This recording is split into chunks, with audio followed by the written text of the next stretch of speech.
After all of the delays, Apple has finally launched the HomePod. It's a sleek, minimal, gorgeous design, and it aims to be the ultimate personal assistant and home speaker. But is it worth the price tag? Inside the box you get the HomePod, a sticker, and paperwork.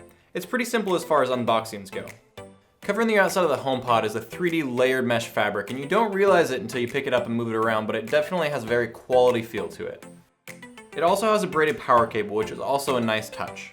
On the top there are volume controls and then a touch sensitive area that lights up for Siri.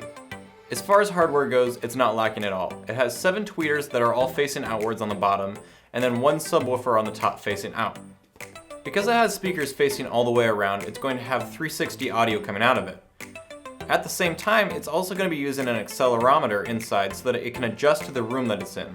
This means that the music bouncing off the walls is going to be adjusted so that anywhere in the room you're always going to hear the audio or the music the same way. And the audio quality on the HomePod truly is top notch.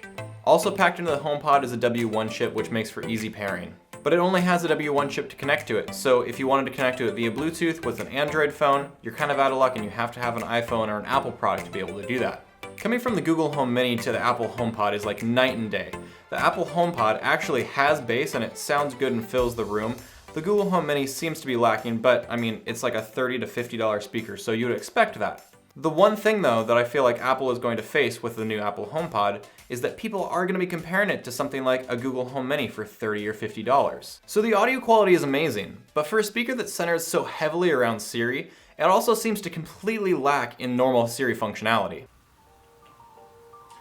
Hey Siri, set a calendar event for my midterm review next Friday. I wish I could, but I can't access your calendar here.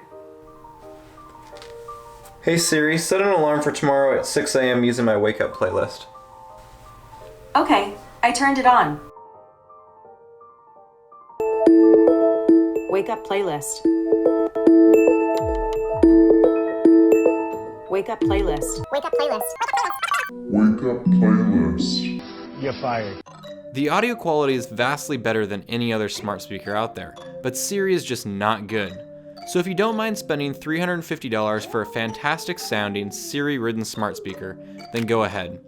Personally though, the $50 Google Home Mini is a far better, smarter smart assistant. But if you're an Apple diehard or need an amazing sounding home speaker, then the HomePod was made for you. I'm happy to see Apple in the smart speaker space. I just hope that they can bring some much needed updates to Siri. For now though, I will be sticking with the Google Home Mini as my smart home assistant.